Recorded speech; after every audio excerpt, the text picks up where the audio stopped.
Salut à tous et bienvenue dans ce nouveau podcast où aujourd'hui on va parler des bullpop et je suis accompagné de Arnaud. Ça va Salut à Arnaud? tous. Eh ben oui, écoute, Ouais. en pleine bourre, ça va très bien. Ouais, parce qu'en ce moment tu as en plus un projet Ouais. que j'ai là. J'ai la chance moi d'avoir en physique, n'est-ce pas? Est-ce que tu peux nous en dire quelques mots avant qu'on attaque le sujet? Alors, c'est un projet, c'est un livre, c'est quelque chose qu'on m'a demandé de faire en version papier à plusieurs reprises, que ce soit au cours de stage ou que ce soit au cours d'échanges avec des personnes. Voilà, ça s'appelle le guide pratique des armes à feu. Hmm. Ça regroupe, on va dire, un grand nombre d'informations sur les armes, de manière générale, les armes, les munitions, le fonctionnement, la technique, mais pas que. C'est également tout un tas d'informations pratiques sur le réglage des organes de visée, l'entretien des armes, Mhm. l'inspection, le nettoyage. Voilà, il y a tout ça dedans. Ça fait environ 330 pages imprimées, c'est-à-dire je parle du contenu du livre, je parle pas de la totalité des pages qu'il y a dans le bouquin, de la totalité des pages dans le bouquin, on est plus proche des 360. Voilà, c'est donc un gros travail, ça fait l'objet d'un financement participatif aujourd'hui sur Kickstarter jusqu'au Mhm. 7 janvier. C'est ça. Voilà, Ouais. et Bah, bien, je vais mettre les liens dans la description, mais le principe c'est que exactement, pas de, si on n'arrive pas à l'objectif du ouais, Kickstarter, il n'y aura pas de livre, quoi. Donc l'idée, c'est exactement. si vous voulez le livre, c'est maintenant, quoi. Exactement. Donc voilà, et donc sachant que la série, on n'est pas parti pour faire une série de 50 000 exemplaires, Hmm. c'est pas que je veux pas, hein, c'est simplement que financièrement c'est pas viable. Ah oui, précisons aussi que je veux le faire en auto-édition. Voilà, Donc j'ai oui. tout fait moi-même, Hmm. je ne passe pas par un éditeur, je gardais un contrôle absolu sur ce travail-là. Moi j'ai eu des expériences désagréables avec des gens qui ont massacré mon travail, littéralement, quand j'ai recouru à des éditeurs ou à des éditoriaux, Mhm. voilà. Et Euh, surtout, bah, c'est Made in France, quoi. ah oui, tout à fait. C'est ça qui est Tout ce que je important. fais, C'est que tu, voilà. tu fais pas de l'édition en Bulgarie ou en Chine Non, ou ailleurs, quoi. voilà, exactement tout ce que j'essaye de faire autour de ce projet, dans la mesure du possible, et ça c'est un peu détaillé dans la vidéo du Kickstarter, j'essaye de faire du Made in France. Donc voilà, les écussons, parce que donc du coup je fais des écussons et des médailles, Mhm. tout est fabriqué en France, l'imprimeur est fait en France, je fais travailler la poste et je paye mes impôts en France. Mhm. Donc voilà, et je dis tout ce qui est faisable, bah, parce qu'il y a des choses malheureusement qu'on maîtrise pas. Par exemple Kickstarter, c'est à peu près une des seules plateformes à ma connaissance qui accepte de traiter des sujets sur Ouais. les armes à feu. Donc On ça peut le voilà, les dire, hein, t'as plateformes. essayé sur, comment il s'appelle KissKissBankBank, Ouais, voilà. j'ai pris, Bon. voilà, j'ai Et pris un nom, voilà. voilà. Ouais, Sans vraiment. raison, évidemment, ils vont pas te dire c'est Ah, parce que tu sais bah, les armes à feu, mais voilà, j'ai c'est pris, bizarre, quoi. Hein. voilà, et ils disent la réponse, elle se fait entre, je sais plus, 2 ou 3 jours ouvrés. Moi, j'ai posté le truc un dimanche soir, le lundi matin à 10 h, non. Voilà, Ouais, c'était et vraiment façon Diablo, pas ici, pas en ville. ouais, Voilà, c'était non, ouais. non sec et net, ouais. Ok. Donc voilà. Et ouais, donc il y a d'autres choses aussi. Je regarde pour les emballages au niveau du carton. J'aimerais bien essayer de trouver des emballages made in France, etc. Mais Mhm. alors c'est compliqué ou c'est alors là pour le coup extrêmement cher. Voilà, mais j'essaye. Vraiment dans la mesure du possible, je vais essayer de faire le maximum du tout français. Ok, bon. Il y a tous les liens dans la description, je le répète. Voilà, si j'en parle, c'est que vraiment j'ai lu le livre et bah, c'est vraiment très complet. Il y a vraiment énormément d'informations qui, je pense. Bah ouais, je te le dis en face, mais bon, tu sais très bien ce Mm, que je pense de ton livre. Mais mm, ça va plaire à tous les tueurs, les militaires, policiers, etc. Enfin, toutes les personnes qui ont à manipuler des armes. Ou même si vous êtes juste mm, passionné des armes à feu, bah, il y a énormément d'informations dans le livre, quoi. mm. Ouais. Alors, tout ceci étant dit, on va donc attaquer au sujet du bullpop.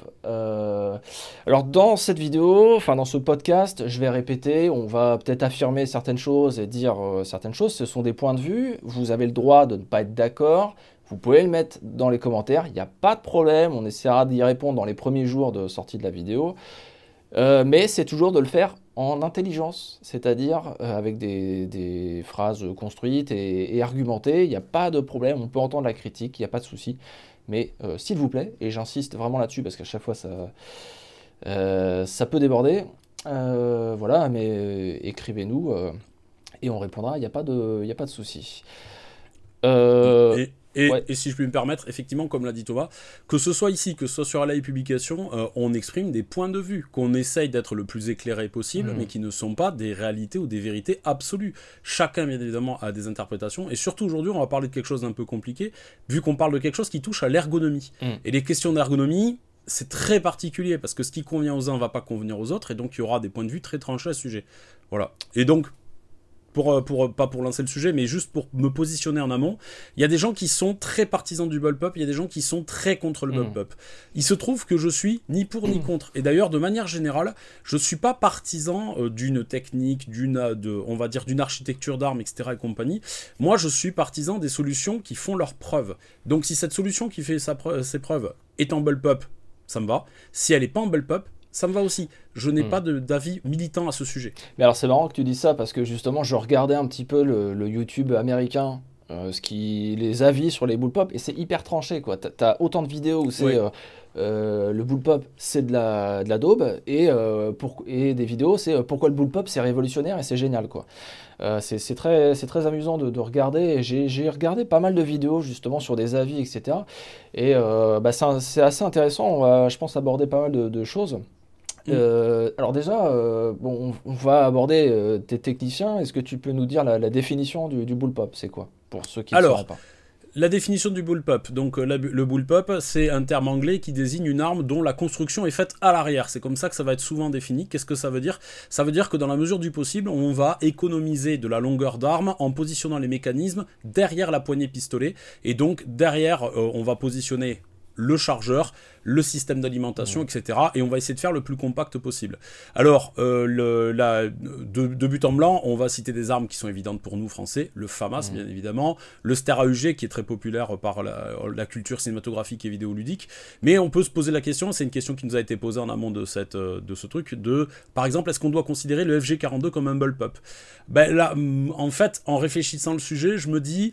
Oui, on peut le considérer comme un bullpup parce qu'il y a cette recherche de gagner de la place en déplaçant un maximum de choses vers l'arrière. Maintenant, est-ce que c'est un bullpup hyper réussi? Est-ce que c'est un bullpup hyper complet? Ben, chacun y juge. Mais en tout cas, la recherche, on va dire, de compacité par le déplacement des mécanismes vers l'arrière, sur le FG42, oui, elle existe. Voilà. Comment dire, je pensais à l'origine du bullpup. Alors visiblement, bon, on peut remonter assez loin en fait, avec des armes à poudre noire, etc. Mais il y a quand même un phénomène assez intéressant, c'est que ça arrive vraiment après la Seconde Guerre mondiale. Le concept, c'est plutôt années 60, 70, où il y a une sorte d'émergence d'un coup. Et je pense que la question est revenue aussi beaucoup que les personnes ont mis en amont de ce podcast. On a l'impression que ça arrivait dans les années 60, 70. Le top, c'était peut-être les années 80, et puis pouf, aujourd'hui, on arrive, ça disparaît, quoi. Ouais. Mais alors, pourquoi, effectivement, enfin, on peut se poser la question un petit peu, pourquoi c'est arrivé à ce moment-là? Comment certaines armées se sont lancées dans ce nouveau concept, quoi? Alors, moi, ce qui va m'intéresser particulièrement ici, c'est les armes qui sont adoptées et effectivement employées. Parce qu'au niveau prototypesque, ça rejoint un petit peu ce que tu disais par rapport au fait qu'on peut trouver des choses assez loin. Finalement, quand c'est construit, mais que c'est pas adopté, que c'est pas employé, je dirais pas que c'est pas intéressant. Bien sûr que c'est intéressant, mais c'est la question que tu poses est intéressante, c'est-à-dire pourquoi ça a marché à ce moment-là. Si on regarde, je pense, une des armes qui a été largement diffusée, qui est en bullpup, c'est pendant la Seconde Guerre mondiale, c'est le Panzerbuch 41, le fusil anti-char allemand. Ah oui, qui est un bullpup. C'est pas un truc tchèque à la base? Peut-être. Alors, effectivement, tu l'avais mis dans la liste. Ouais, d'accord. Absolument. Okay, ouais, okay. Voilà, et c'est vrai parce que là, on est vraiment sur une arme. Ouais. Voilà, et la chose est très intéressante et on y reviendra après. C'est un bullpup. Pour quel type d'arme c'est pertinent? Et alors, quel type d'arme c'est pertinent? Voilà, ça on va y venir après. Mais c'est intéressant de voir qu'une des premières armes, on va dire, qui a été fabriquée et employée largement par l'arme allemande. Et tu fais bien de rappeler qu'en fait, elle a été employée par l'arme allemande, mais que c'est pas une arme allemande à la base. Voilà, c'est intéressant de noter que c'est un fusil anti-char. Donc voilà. Alors, évidemment, on sait bien qu'il y a les travaux des Anglais dans les médias après-guerre avec les EM1 et les EM2. Ouais. Pourquoi ça a percé en Occident, on va dire, parce que du coup, pour le coup, ça n'a quasiment pas percé en Union soviétique. Il y a quelques armes, mais c'est, on va dire, entre guillemets, anecdotique par rapport à la masse de leur. Alors, c'est assez marrant d'ailleurs de voir que les Soviétiques, effectivement, en ont développé quand même pas mal, en fait, en recherchant pas plus loin que Wikipédia, mais tu as toute une liste assez incroyable. Il y a quelques armes qui sont quand même réglementaires, mais je pense qu'on va revenir dans l'utilisation, c'est souvent avec la police ou des trucs comme ça. Et c'est des utilisations extrêmement spécifiques. Ouais, voilà. Exactement. Mais c'est curieux de se dire, bon, bah, les Russes qui sont plutôt pragmatiques, je pense, dans leur approche de l'armement, n'y sont jamais allés. Ouais. Enfin, et pourtant, ils ont cherché. Et ils ont cherché assez tôt. Alors, pour reprendre la question qui était pourquoi ça a percé dans les années 60, globalement 70 à ouais peu près, hein. c'est plutôt 70 très honnêtement, parce que du coup Ster AUG 1977, FAMAS 1978-79, L85 A1 en fait c'est début des années 80.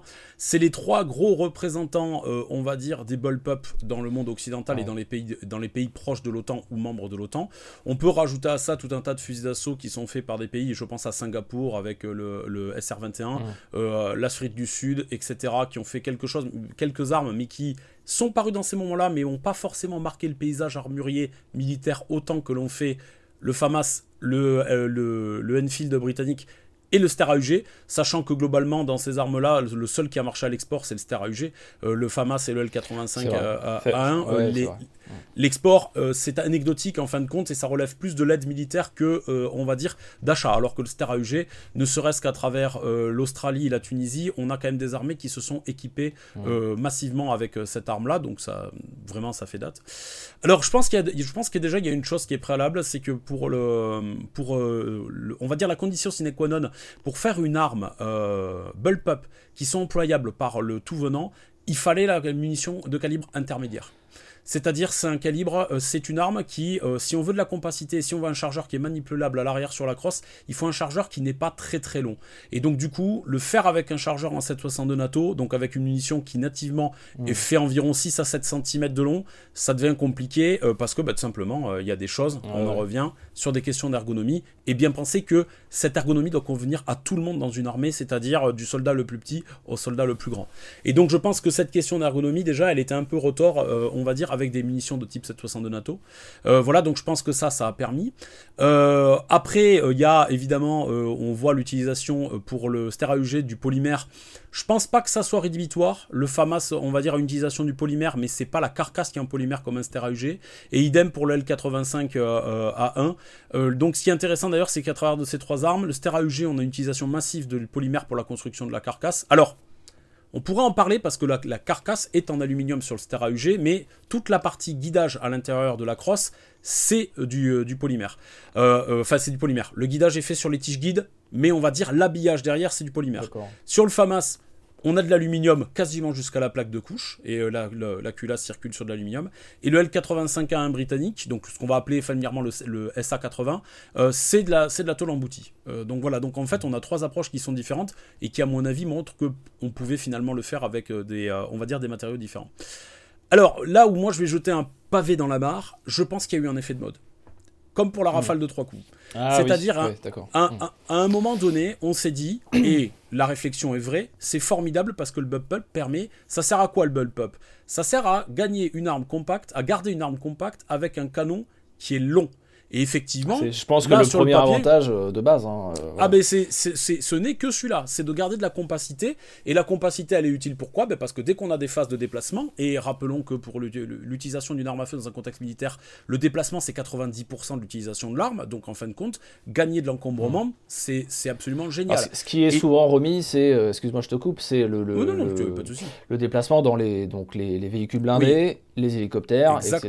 Ce qui effectivement durant la Seconde Guerre mondiale, enfin les véhicules, mais pas les hélicoptères, qui sont beaucoup plus apparus en 70, années 70-80, donc il y avait... Et les hélicoptères? Ouais, je sais pas trop la période.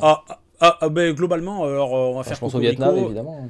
Alors ouais, mais l'utilisation pionnière des hélicoptères au combat, si je dis pas de bêtises, c'est France et c'est l'Algérie. Ouais. C'est la guerre d'Algérie qui a été vraiment dans les pionniers de l'utilisation donc d'hélicoptères au combat. Et évidemment, ce qu'ont fait les Américains avec le Vietnam, c'est ce que nous on fait jamais, c'est-à-dire ils l'ont déployé avec... une échelle qui est voilà nous des fois on a des idées mais souvent on n'a pas les moyens. Les Américains des fois ils ont des idées et souvent ils empruntent les idées aux autres et par contre ils mettent les moyens à fond chaque fois. Donc voilà. Ouais, d'accord. Donc c'était l'idée de garder un canon toujours assez long pour et une arme plus courte. Pardon. Et il y a cette idée, effectivement, on va dire, de transport, et après, même dans l'emploi, effectivement, quand on est en milieu urbain, quand on va être en milieu, avec des obstacles qui sont proches de soi, la jungle, la forêt, etc. Effectivement, une arme canne à pêche, donc un fusil qui est long, et le concept, il est pas neuf, en fait, que ça pose un problème, pour la simple et bonne raison que, si on regarde la philosophie de la Jungle Carbine, la carabine Enfield, qui était donc nommée comme ça, c'est un Enfield qui est raccourci. Pourquoi il est raccourci? Parce que typiquement, pour travailler dans des environnements confinés, on va dire, où on a peu de trucs, les cannes à pêche, c'est un problème. Donc voilà. Et donc effectivement, sur le papier, ça a plein d'avantages, le bullpup. Et finalement, même, on se demanderait quels sont les inconvénients. Et donc justement, c'est peut-être ça qui va être intéressant, c'est de parler des inconvénients. Ok. Juste revenir un petit peu sur la notion de justement le 5,56. Faut savoir qu'il a, on en a déjà beaucoup parlé, mais il est normé pour une taille de canon.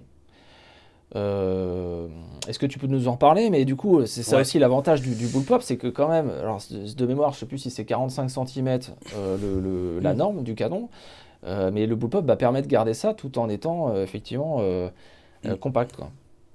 Alors, effectivement, les munitions, quand elles sont employées, elles sont normées, surtout chez les militaires. Qu'est-ce que ça veut dire normé? C'est-à-dire qu'on va donner un certain nombre de spécificités qu'on doit respecter. Et par exemple, là, dans ce qui va nous intéresser par rapport à la longueur du canon, il y a la quantité de poudre, la vivacité de la poudre, et ça va permettre de dire qu'on va brûler tant de pourcentage de la poudre dans un canon de telle longueur, et ça va permettre d'atteindre telle vitesse à la sortie du canon pour telle performance balistique en fonction des distances.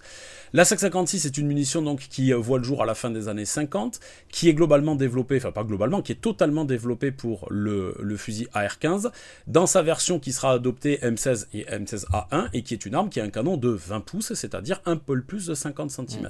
Donc on a besoin, pour atteindre les performances maximales de la munition M193, et ça sera vrai également après dans les années 80 avec la SS-109 qui est la munition normée autant aujourd'hui, on aura besoin d'un canon de 50 cm.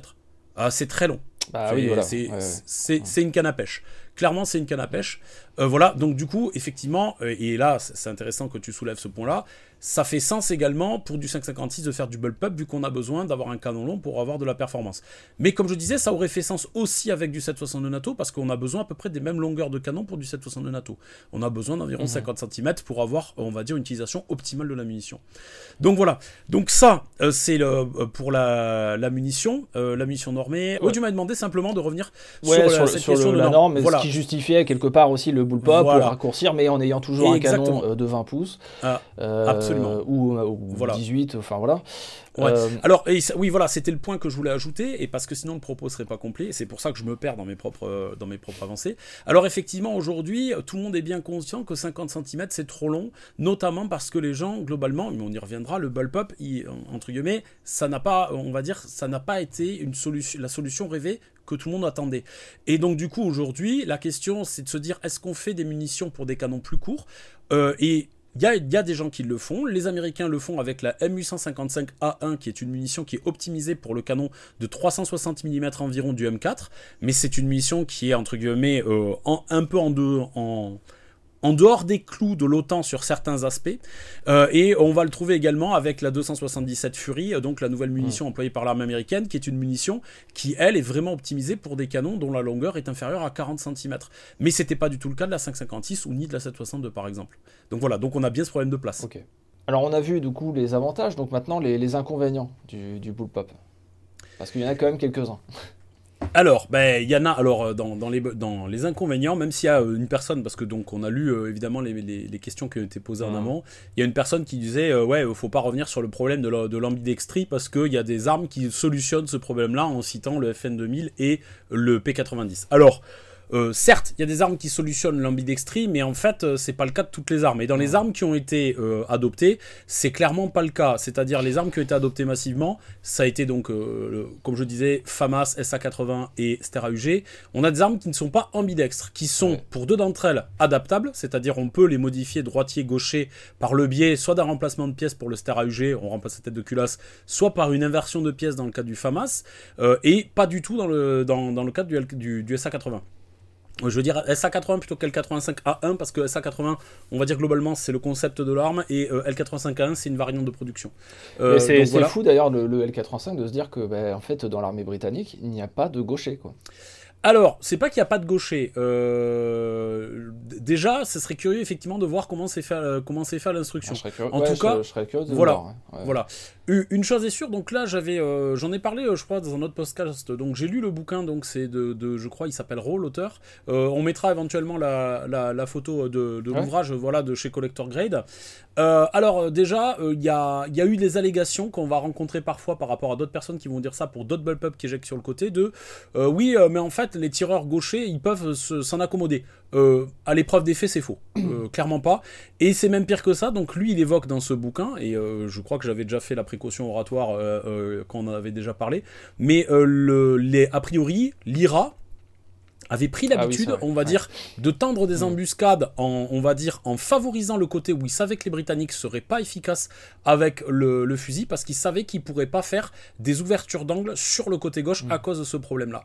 Et donc c'est quand même ce problème d'ambidextrie, on peut effectivement dire il est solutionnable par des moyens techniques, mais en fait sur le déploiement qu'il y a eu majoritairement des bullpups dans les armées, ça restait quand même un problème. Alors donc, tu mets en avant deux choses. C'est qu'il y a effectivement le problème ergonomique pur là, dans ce cas-là, entre quelqu'un qui est droitier et gaucher, et les ouvertures d'angle à droite et à gauche, qui sont compliquées selon... Absolument. Et ça nous a été confirmé par pas mal de militaires français qui ont utilisé le FAMAS dans... Alors, je sais plus, c'est dans les entraînements, dans la ville là, qui est reconstruite. À Sissonne. Ouais, en combat urbain, c'est compliqué quoi. Et puis, il faut bien voir qu'il y a toujours ce qui relève de la pratique, de la théorie, c'est-à-dire, oui, regardez, on a une solution, on peut, en positionnant la tête de telle manière, etc. Et ce qui relève de la pratique. Ça aussi, il faut vraiment pas, on va dire, se leurrer sur, on va dire, le pourcentage de capacité qu'on va perdre en opération par rapport à ce qu'on fera dans le, comment ça s'appelle, à l'entraînement. Et c'est d'autant plus vrai que vous avez des soldats qui seront moins aguerris. Et là, on a quand même une réalité qui revient à la charge, parce qu'on a un prisme de lecture qui est parfois faussé par les événements. Notre prisme de lecture, il a été faussé par, globalement, 60 ans, 70 ans de conflits asymétriques, où on a eu l'habitude de faire des interventions où nos armées arrivent avec une supériorité de feu qui est absolue et des troupes qui sont très bien entraînées, très peu de pertes au combat, donc très peu de renouvellement de soldats. Mais par contre, avec les conflits symétriques qui étaient plus classiques, qui sont Première, Seconde Guerre mondiale, même on va dire la guerre de Corée, même la guerre du Vietnam, c'est relativement le cas, et aujourd'hui évidemment la guerre en Ukraine, c'était évidemment là que j'en arrivais. On a du renouvellement de personnel parce que les gens déjà peuvent pas rester tout le temps au front, etc. Parce qu'ensuite il y a des blessés.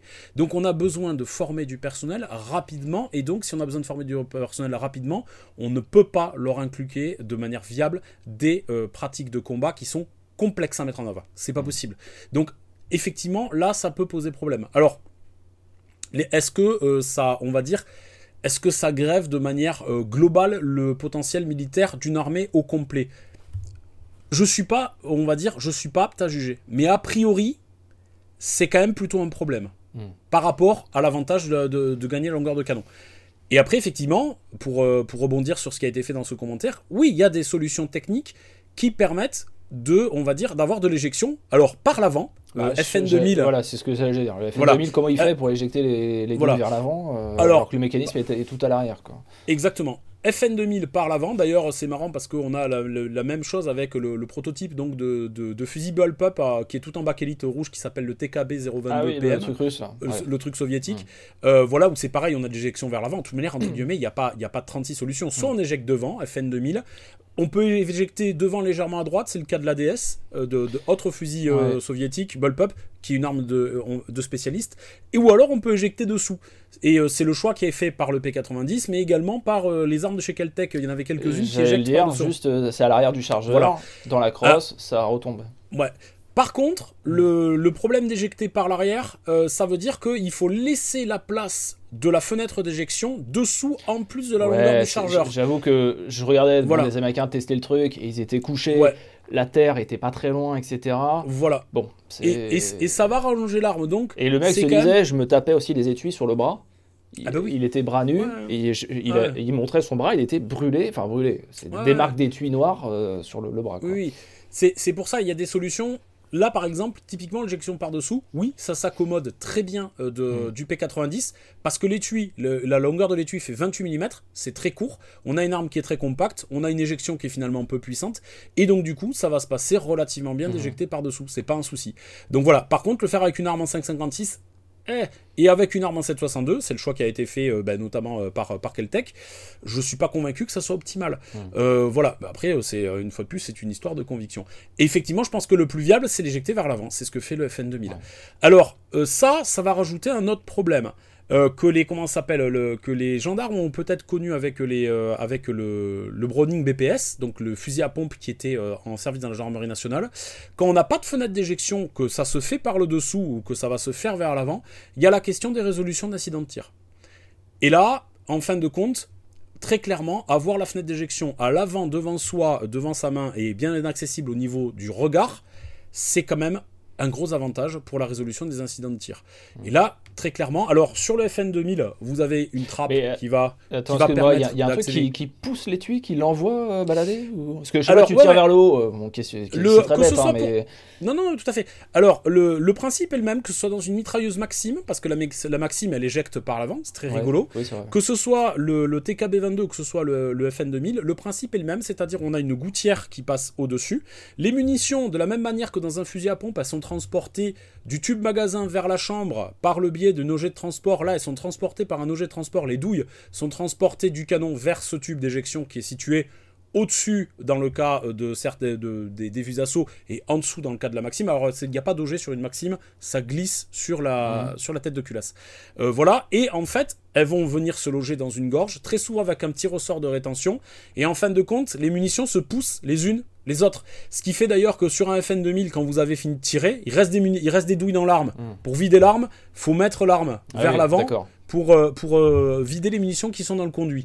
Donc voilà. Donc tirer en l'air, ça ne ferait pas obstruction Non, bon, personne ne tire en l'air normalement, mais bon. Non, mais c'est pour ça qu'il y a un ressort de rétention et qui va tenir une des munitions. Alors, généralement, si je dis pas de conneries, le ressort de rétention, il tient pas une munition, il tient une douille. Il la bloque en fin de compte, et la suivante, quand elle arrive, elle tape dedans, et c'est ça qui va la dégager. Et effectivement, on peut très bien, parce que tirer en l'air, on le fait pas, oui et non. Tirer en l'air, bien sûr que si. En contexte urbain, vous allez avoir quelqu'un qui va être positionné sur une hauteur, vous allez tirer en hauteur. Donc effectivement, faut pas que l'arme remange les étuis. Alors, j'imagine bien qu'ils avaient solutionné le problème, parce que bon, ça serait quand même problématique.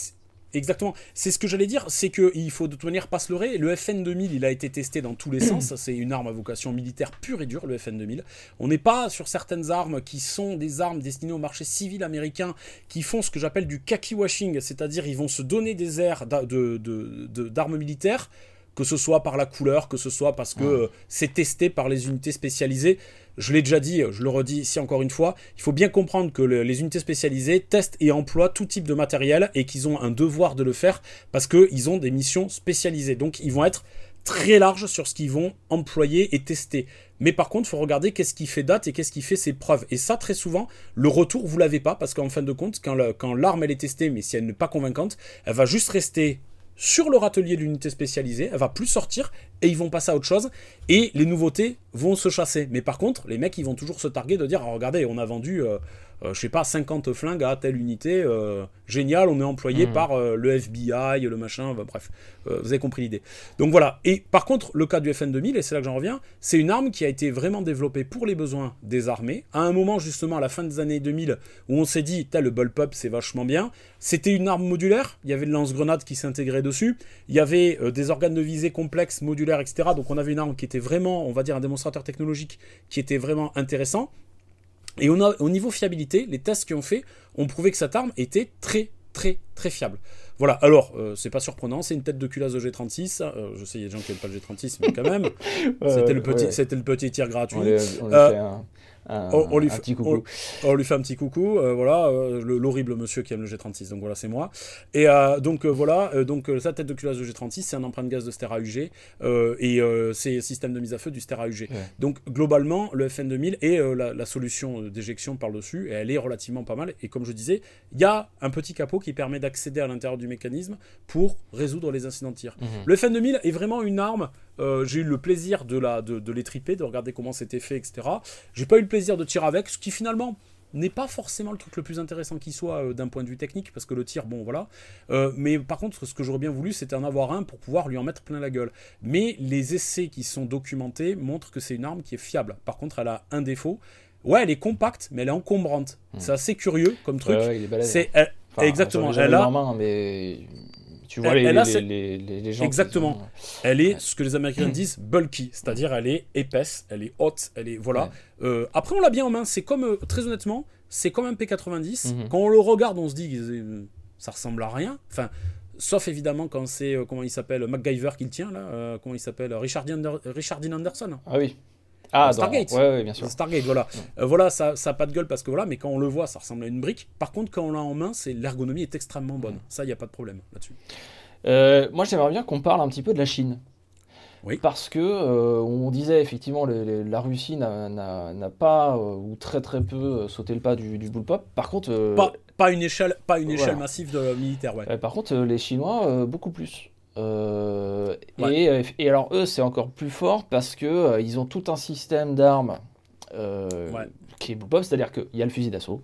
Il y a le fusil mitrailleur, ouais, le DMR et le pistolet mitrailleur. Tout est en bullpup. Pourquoi Et enfin pourquoi je ne sais pas si tu as la réponse, mais c'est très surprenant. J'ai une idée. En tout cas, qu'ils soient partis là-dessus. Ouais.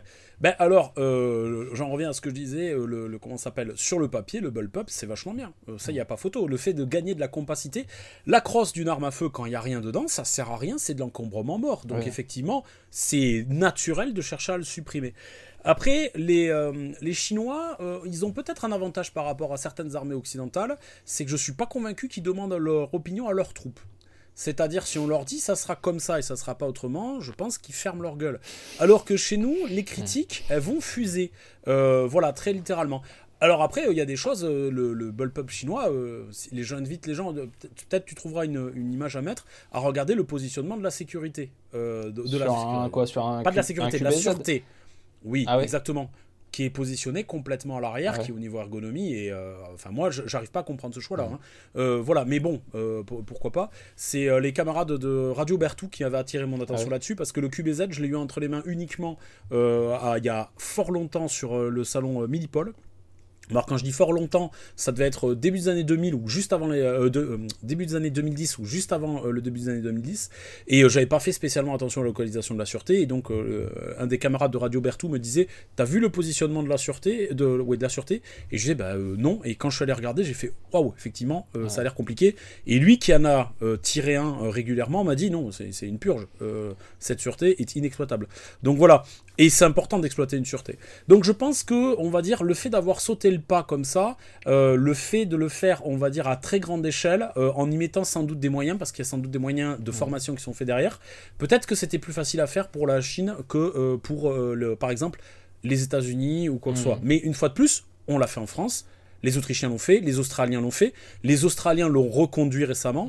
Donc, c'est pas faisable. Les faire, il y a la Croatie avec le VHS2, l'Ukraine un peu avec le Maliuk. Alors je sais pas s'il est très diffusé celui-là. Alors le problème aujourd'hui de parler de l'Ukraine, c'est que le parc d'armement est tellement diversifié que les besoins sont tellement faits dans l'urgence que ça serait un peu malhonnête, on va dire, de construire sitôt un rétex.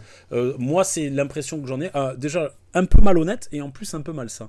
Parce que, très honnêtement, je traite pas des conflits actuels, etc. et compagnie. Ça veut pas dire qu'il faut pas s'en occuper plus tard, mais déjà, je me méfie des choses qui sont faites dans le feu de l'action. Et ensuite, il y a quand même une souffrance qui est existante. Et voilà, bref. Ouais. Je voudrais juste revenir sur la Chine. Alors, moi, en fait, quand j'ai vu ça, je me suis dit, mais est-ce que c'est pas une question aussi de gabarit dans le sens où, les Chinois sont quand même en moyenne plus petits que nous. Bien sûr. Du coup, ils ont besoin d'une arme plus petite, moins encombrante, etc. Donc ça a peut-être plus de sens pour eux aussi d'être passé en full bullpup. Évidemment, on va dire la compacité de l'arme, alors sachant qu'on parle du gabarit, mais il n'y aurait pas que le gabarit à parler, il y a également la répartition des masses quand vous avez l'arme en main.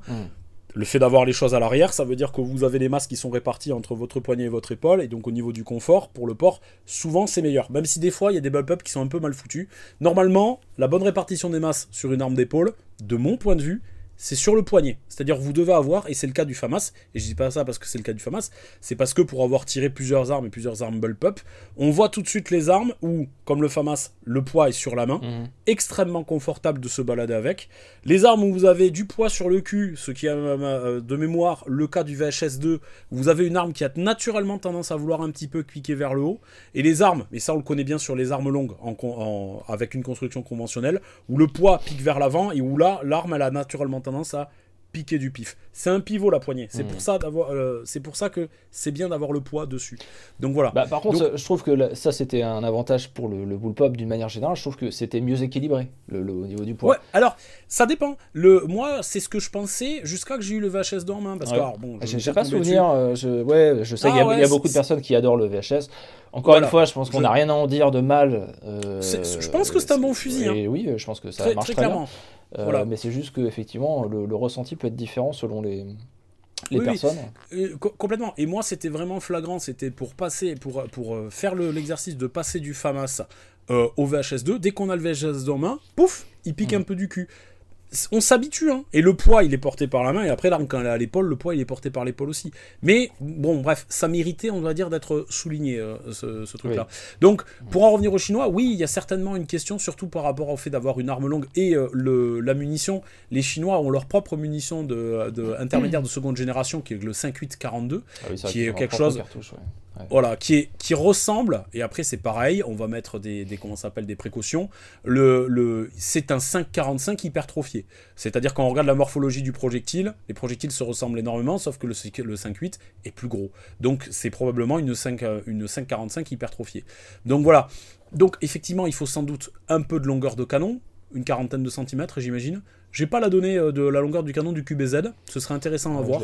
Je l'afficherai. Voilà, on l'affichera là-dessus. Voilà, donc effectivement, ça fait du sens.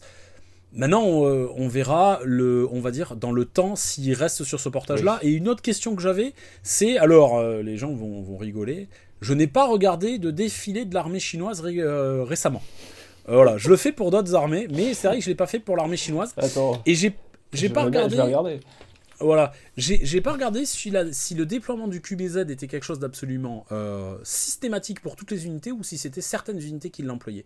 Parce qu'il y a aussi cette question-là qui pourrait se poser. Parce que les Russes, pareil, je parlais de la poigne de fer du régime chinois sur ses militaires. Très clairement, les Russes, la poigne de fer, je pense, et les Soviétiques, la poigne de fer, elle y était aussi. Et ils n'ont pas franchi le cap. La question serait de savoir, est-ce que cette arme, elle est vraiment déployée à très grande échelle il me semble que c'est le cas. Je veux pas dire de bêtises. Oui, ça a l'air quand même. Ça a l'air. Il me semble que c'est vraiment pas mal voilà. de monde. Mais est-ce qu'il y aurait pas de voir des tankistes aussi, tu vois. Les tankistes, tu l'as évoqué tout à l'heure, ça a particulièrement de sens. Oui. Tout ce qui est équipage, ça a du sens pour avoir une arme qu'on met en œuvre plus rapidement. Oui, les fantassins qui l'ont, visiblement. Voilà. Bon. Et après, en fait, moi, des unités que j'aurais tendance à regarder, c'est est-ce que des unités de type, on va dire, réserve ou garde républicaine, qui sont généralement constituées, quand on regarde par exemple aux États-Unis avec des unités qui ne sont pas professionnelles au sens que j'entends, c'est-à-dire pas professionnel, pas parce que je remets en cause leurs compétences, je remets le terme professionnel en disant ce n'est pas leur job, c'est-à-dire quand vous regardez la constitution de la garde nationale aux États-Unis, c'est des gens qui ont un travail dans la semaine et qui font ça le reste du temps. Et ça veut pas dire qu'ils sont pas bons, hein. C'est pas ça. Quand je dis professionnel, ça veut pas dire que c'est des cancres, ça veut dire que c'est des gens, c'est qu'une partie de leur vie, c'est pas tout leur job. Donc voilà, et ça serait intéressant de voir si ce type d'arme est employé par exemple pour, je sais pas, il doit y avoir probablement une garde nationale ou un truc comme ça chinois, et voir s'ils ont ça. Mais bon, la réponse formelle, je l'ai pas. Okay. Ça a surtout été le prétexte pour, on va dire, réfléchir à d'autres choses. Oui. Et donc on a vu avec la Chine, ils ont vraiment toute une gamme d'armes, et on voit un peu la limite finalement dans la version fusil d'assaut. Mais c'est intéressant parce qu'on a abordé dès le début du podcast, justement, un fusil anti-char, bullpup. Et ce qui amène à la réflexion, est-ce que finalement le bullpup s'est pas trompé un petit peu d'emploi, dans le sens où il serait peut-être mieux adapté dans d'autres rôles, fusil anti-char. Là, on a vu chez les Chinois, il y a les fusils de précision. Enfin, en tout cas, ce qui ressemblait à un DMR. Ouais. Oui. Voilà. Mais en 5.8-42, quoi. Voilà. Oui. Arme d'appui. Est-ce qu'effectivement, avoir une LMG, enfin un fusil mitrailleur en bullpup, ça serait pas super intéressant parce que tu as quand même la compacité, tout en profitant toujours d'un canon assez long. Alors, ça a été également exploré en Occident. Hein. Le Ster AUG, il y a sa version Heavy Barrel avec un canon qui est plus long et des chargeurs même de 40 coups. Ouais. Voilà, ouais. alors, 40 coups en bullpup, ça... Ah oui, ouais, tout à fait. Ouais. Et d'ailleurs, en plus, ça, c'est assez curieux parce que les chargeurs, généralement, les très longs chargeurs sont plutôt des chargeurs de patrouille pour avoir une réponse de feu immédiate de grande capacité. Et là, il y a vraiment ce truc de... On se demande, on va dire, comment on fait, vu la localisation du chargeur avec un chargeur de 40 coups, pour, je sais plus, c'est 40 ou un poil plus, mais c'est plus de 30 coups, ça c'est certain. Vraiment, en fonction du dévers sur lequel on tire, clairement, la béquille, ça fait à l'arrière, c'est un vrai problème. Les Britanniques, il y a une version, c'est le L86, si je dis pas de bêtises. Voilà, c'est L86, ouais, tout à fait. Il me semble. Voilà, et je crois que l'idée avait été soumise par les Français pour le FAMAS, y compris également pour des armes en DMR. Enfin, des DMR, donc des Designated Marksman Rifle. Pardonnez-moi l'anglais écorché. Voilà. Bon, on va éluder la question DMR 5.56, 7.62. C'est un sujet très intéressant. On va pas le faire maintenant parce que voilà. Mais bon, donc on va bien considérer que les DMR existent techniquement parlant dans l'esprit de leurs concepteurs dans les deux calibres. Voilà. Et pour le reste, on en parlera. Et ça montre qu'il y a un problème de effectivement, comme tu le disais dès le début, le bullpup c'est bien pour des calibres, des petits calibres entre guillemets. 5.56 ça peut passer, mais quand on passe dans un fusil de précision ou une arme d'appui, 5.56 c'est un peu limité quoi. Donc il faudrait passer au 7.62. Mais là, du coup, cartouche plus grande, magasin plus gros. Ouais. Et alors, si on fait une alimentation par bande, voilà. Ouais. Si on fait une alimentation par bande, je raconte même pas les dégâts, vu qu'une alimentation par bande, nécessairement, ça fait de l'augmentation de place dans l'arme, donc ça veut dire qu'il faut avoir une arme très conséquente à l'arrière. Donc effectivement, le côté bullpup, en fait, on se rend compte que ça peut pas trop bien marcher, quoi. C'est le paradoxe, en fait, c'est-à-dire, je pense que, et j'en reviens à ce que je disais au début du podcast, je pense que c'est un format d'arme qui peut être adapté à des missions très spécifiques et à des usages très spécialisés. Et par exemple, l'utilisation du bullpup dans un fusil antimatériel ou dans un fusil de tireur longue distance, ça me paraît pas déconnant, très honnêtement.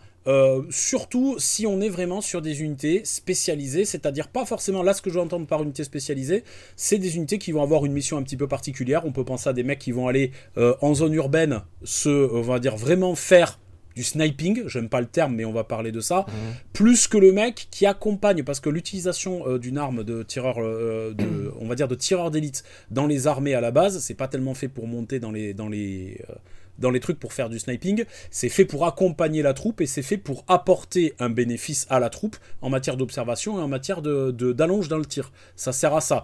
Un Dragunov, ça fait très bien le travail pour ça. Par contre, un Dragunov, pour aller se balader dans des immeubles, etc. et compagnie, c'est une canne à pêche. Donc, faire un Dragunov en bullpup, et les soviétiques l'ont fait, c'est pas déconnant. Dragunov SVU, j'ai noté. Voilà, et exactement, c'est pas déconnant. Et là, on retrouve effectivement une arme compacte, silencieuse, qui est vraiment dédiée à une mission très particulière, qui va être l'infiltration dans des milieux confinés, bâtiments, jungle, etc. et compagnie, et l'élimination sans faire spécialement de bruit, avec potentiellement derrière le fait de rebouger, etc.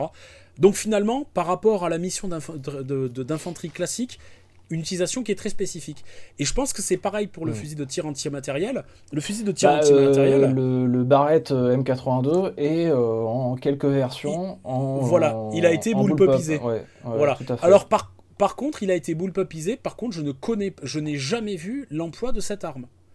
Jamais. Dans l'armée, je t'avouerais que Moi, je crois que c'est dans les jeux vidéo. Dans Ouais, Battlefield 3, je crois qu'il est dedans, mais le voilà. reste. Je parle vraiment de la Ouais. variante Bullpup, c'est-à-dire Ouais, si elle a ouais, été tout à employée, fait, et ouais. elle est vieille, hein, la variante Bullpup du Barrett Il... M82. 1980, d'après Wikipédia. Voilà, exactement ce que j'allais dire, c'est dans les années 80. Moi, j'avais Mm. pas donné une date fixe, j'avais donné une décennie, c'est dans les années 80. Donc elle est ancienne, parce qu'effectivement, un Barrett M82, pour les gens qui l'ont en main, ça fait quasiment 2 mètres. Hein, Ouais. voilà. Et on a les Croates qui l'ont fait avec le RT20, donc le fusil en Tout à 20 fait, mm Hispano-Suiza, ouais. qui fonctionne sur le principe du canon sans recul, où là on va retrouver le principe un peu du bullpup. Le fusil sud-africain, je crois, il est pas en bullpup, j'ai un doute. J'ai pas mis. J'ai un doute. Hein, Alors, il y en a quand même un assez intéressant, je trouve, là-dedans, dans les fusils de précision, pour faire large. C'est Ouais, il y a le KS-Virus. le Walter 2000. Ouais. Parce qu'il est assez vieux, quand même. Il est assez Oui. vieux et bah, il a donné naissance à rien, finalement. Alors déjà c'est pas vraiment entre guillemets, c'est un peu bâtard. Alors pour autant que je connaisse l'histoire de cette arme là c'est une arme qui naît plutôt à la jonction entre un besoin police et un besoin de tir sportif. Ah oui, Donc, c'est vrai on que est- c'est oui. C'est Les voilà, missions de police, effectivement, ça c'est intéressant, il faut qu'on en parle. Ouais. Mm. Les missions de police et les missions militaires ne sont pas nécessairement les mêmes et ne vont pas requérir nécessairement les mêmes armes. Donc voilà, et le Walter 2000, pour ça, il est intéressant. Pour moi, le grand fait d'armes du Walter 2000, c'est d'apparaître dans Doberman, le film. Donc voilà. Je ne connais pas d'utilisation réglementaire du Walter 2000. Ça ne veut pas dire que ça n'existe pas, ça veut dire que je n'en connais pas. Voilà. Et en plus, je crois que ce fusil avait un autre problème, c'est qu'il était excessivement cher, mais vraiment très cher. Voilà. Et il est toujours cher aujourd'hui sur le marché civil. Oui, bah, parce que il y en a pas, parce que ça n'a pas été, voilà, ça n'a pas été tiré à de gros exemplaires. Ouais. Voilà. Mais effectivement, ça pourrait, on va dire, c'était une piste intéressante, y compris pour le travail de police, parce que le travail de police, ben, c'est effectivement très souvent la mise en œuvre dans des milieux qui sont confinés. Ouais, il y a le KSV, KSV en 12-7, voilà, chez les Russes qui pour le coup est réglementaire et très utilisé. Oui, c'est vrai. Là, pour moi, on est vraiment dans des utilisations spécifiques. Alors, c'est justement, alors c'est un point que je voudrais développer par rapport à ça. Donc, le bullpup, on va dire, il a un avantage. Allez, on va dire 2 avantages. Il a un avantage énorme, c'est la réduction de l'empreinte de l'arme, de sa longueur, par rapport à la longueur du canon. Et il a un autre avantage, c'est qu'il a une meilleure répartition des masses généralement dans l'arme. Il a un inconvénient, il va générer des problèmes d'ordre ergonomique. Droitier-gaucher, parfois aussi la mise en œuvre, le remplacement du chargeur va être plus compliqué parce qu'on est derrière le bras. Il y a des gens, ils vont vous dire que c'est moins instinctif. Après, on s'adapte à tout, donc potentiellement, c'est un problème surmontable, on s'entend bien. Mais on en revient à ce que je disais tout à l'heure, hein. Il faut bien penser que les troupes, celles qu'on envoie au front, elles n'ont pas forcément 6 ans de formation derrière. Là, on le voit très bien avec la guerre actuelle, les gens, ils ont quelques mois de formation à tout casser. C'est moins instinctif d'aller chercher quelque chose derrière au niveau de son épaule que d'aller chercher quelque chose qui est devant soi et qui tombe sous le regard, parce que le problème aussi, c'est d'aller chercher quelque chose qu'on ne voit pas. Donc ça veut dire que si on veut chercher, il faut qu'on tourne la tête et qu'on fasse ça. Donc c'est quand même moins instinctif. Et en fin de compte, là, un point que je voudrais souligner ici, c'est la question de la viabilité. C'est-à-dire, la fiabilité, c'est le fait est-ce que l'arme, elle va tenir le coup. La viabilité, c'est est-ce que c'est rationnel de l'employer en fonction d'un certain type d'unité. Et pour ces armes un petit peu spécialisées, qui vont être les fusils de tir longue distance, très longue distance, antimatériel, etc., ou des fusils pour des unités spécialisées qui ont des missions extrêmement ponctuelles, ça peut être viable de le donner à des unités qui sont très entraînées, qui ont une très grande connaissance de leur matériel, et ça peut ne pas être viable de le donner à tout le monde. C'est ça l'idée. Et pour faire l'illustration, je ne vais pas utiliser un bullpup, je vais utiliser le cas de la N94 de la Bakan, du fusil soviétique, qui tire... Alors soviétique, russo-soviétique, projet soviétique, finalisation russe. Voilà. La Bakan, c'est un fusil qui a une rafale de 2 coups à 1800 coups par minute et qui permet, la rafale de 2 coups, a priori, des retours que j'ai eus. L'arme, je l'ai eu en main que dans des salons, donc on en dirait que j'ai pas tiré avec. Mais je connais des gens qui ont fait des échanges militaires avec la Russie à l'époque où ça se faisait, c'est-à-dire avant l'invasion de la guerre en Ukraine, qui ont vu des démonstrations de tir, qui ont tiré avec. Les Russes annoncent que donc ça permet jusqu'à 100 mètres de globalement taper deux fois au même endroit, donc pour défaire les protections balistiques, c'est très bien. Et ça permet d'augmenter les probabilités d'atteinte à 600 mètres qui sont vraisemblablement très bonnes. L'arme, elle est très intéressante, elle est très performante. A priori, au niveau de la fiabilité, c'est pas hyper problématique. Par contre, quand on démonte la chose et qu'on regarde, on peut pas la filer à n'importe qui, c'est trop compliqué. L'arme, elle est pas viable pour monsieur tout le monde. Et je crois que pour un certain nombre de bullpup, que ce soit au niveau de l'ergonomie et parfois au niveau du démontage, c'est un petit peu la même chose. Et là, je pense particulièrement au Kel-Tec. les Keltec que j'ai démontés, soit en 556, en 762, quand j'ai fait le démontage de l'arme, je me suis dit, je suis pas convaincu que ce soit une arme qu'on puisse donner à monsieur tout le monde, parce que les gens, ils vont se faire chier avec, ils vont pas y arriver. Et c'est vraiment un problème. Et ça, ce n'est pas de la fiabilité, c'est de la viabilité. Et mine de rien, le FAMAS, il y a quand même beaucoup de pièces dedans, quand même. Non, pas tant que ça. Ah le démontage, moi je trouve pas. Comment ça s'appelle, sachant qu'il faut, il faut envisager le démontage d'une arme à plusieurs niveaux. Il y a le démontage sommaire qui va permettre un nettoyage sommaire. Et par exemple sur le FAMAS, même si le soldat, techniquement parlant, il peut démonter la tête de Mickey, il ne comprend pas la tête de Mickey. Donc si on va regarder un petit peu sur le FAMAS, qu'est-ce qu'on va utiliser, qu'est-ce qu'on va faire pour démonter l'arme? On va retirer la goupille de la PGM, de la poignée garde-main. On va retirer la goupille de la pujoue. Oui, tu veux dire le truc standard sur le terrain. Voilà. Ensuite, on va mettre là. On va repousser légèrement le truc et on va chasser la goupille qui solidarise l'ensemble mobile du levier d'armement, qui est une goupille captive, donc en plus on peut pas la perdre. On sort ça et derrière, ça se démonte tout seul. Non mais je pensais à toute la partie dans la crosse arrière, le buffer, etc. Ouais, mais ça c'est même pas du tout des montages utilisateurs. Oui, non mais c'est vrai que bon, quand tu regardes ça, tu te rends compte qu'il y a quand même un gros mécanisme derrière. Exactement. Et il manque là dans mon démontage, pour que je sois complet et que les gens me tombent pas dessus, il manque à démonter évidemment la goupille captive qui permet qui reste sur le châssis, qui permet de sortir le boîtier mécanisme. Voilà. Mais en fin de compte, on va se retrouver avec peu d'ensembles, des ensembles qui sont plutôt gros. Le truc les plus fins, c'est au niveau du système de fermeture, donc l'ensemble mobile. Voilà. Mais en fin de compte, ça, on est à peu près condamné à l'avoir dans toutes les armes. Voilà. Et en plus, c'est une très bonne chose d'avoir la capacité en termes de fiabilité à long terme. C'est une très bonne chose d'avoir sur une arme à feu la capacité de démonter le percuteur et l'extracteur au niveau du soldat. Parce que c'est des choses qui s'encrassent énormément. C'est des choses qui nécessitent qu'on y mette l'œil souvent dedans pour voir si c'est en bon état. Quand on ne peut pas les démonter, pour moi, c'est un peu problématique. Et alors, du coup, on voit un petit peu que finalement, le bullpup, donc on est un peu dans la vague, etc. Il y a des produits aujourd'hui qui sont proposés en version bullpup, mais que, par exemple, la France a fait le choix d'arrêter la plateforme, le concept. Sans s'interdire d'y penser, vu qu'il y avait le FN 2000. Oui, pas le FN 2000, VHS2, ouais. Le VHS2, tout à fait. L'Autriche est toujours avec le Ster, il me semble. Ouais, l'Australie qui a reconduit avec Thales.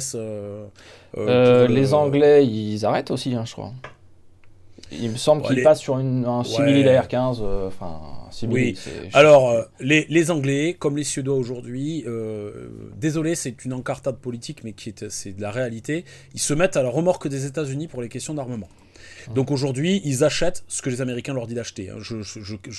Il faut quand même pas se mentir, il y a de ça dans l'idée. Et on va dire, c'est pas aidé par les événements, par l'actualité. Donc bref, on se rend compte que le truc qui devait être un peu révolutionnaire dans les années 80, finalement, n'a pas percé, ne s'est pas imposé comme étant. Alors on peut se poser des questions.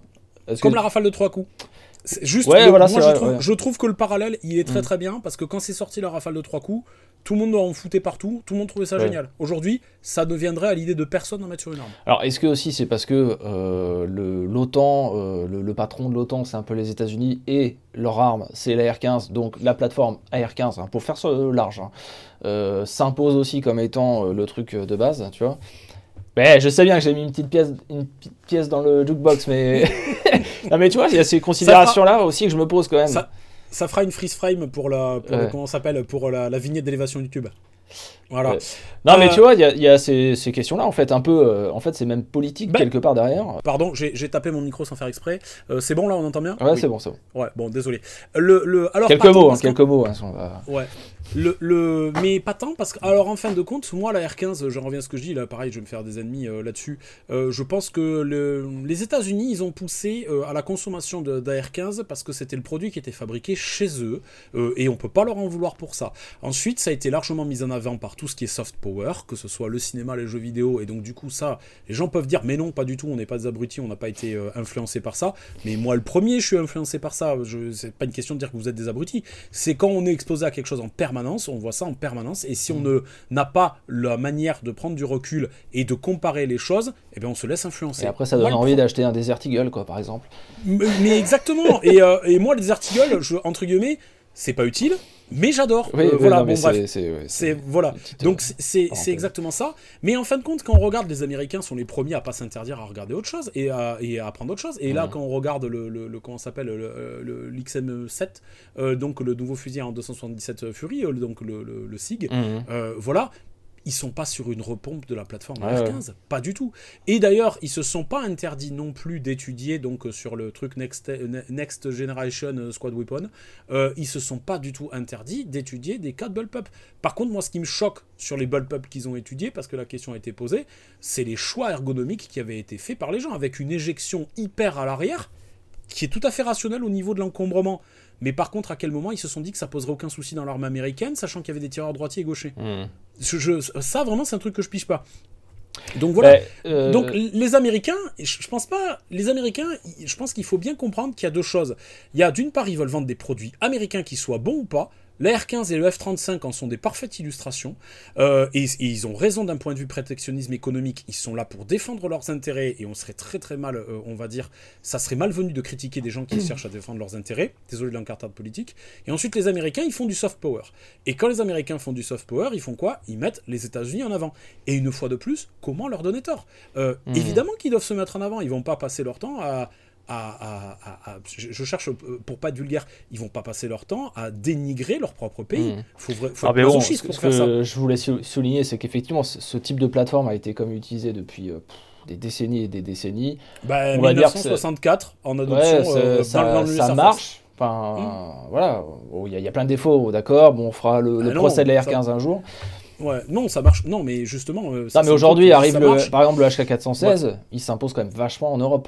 Ouais, mais tu vois le HK416 par rapport au levier d'armement, mais je crois qu'on avait une question qui parlait du levier d'armement. Le levier d'armement, il y a des gens qui trouvent que c'est une solution. Non, le levier d'armement de la R15 c'est un problème, tout le monde sait que c'est un problème, toutes les unités savent que c'est un problème.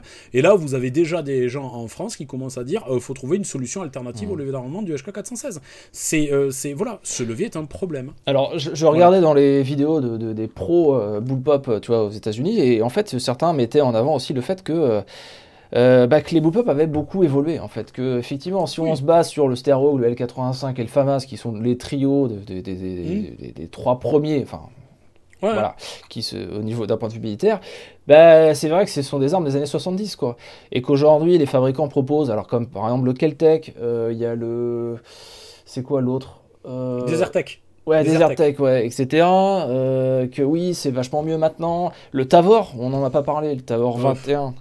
Ou 95, je sais plus oui, mais c'est la famille c'est la famille des Tavors. Donc le mec parlait du chargeur. Voilà. Effectivement, il y a un bouton d'éjection du chargeur qui est vachement bien fait. Je trouve, c'est avec le pouce, on arrive derrière, hop.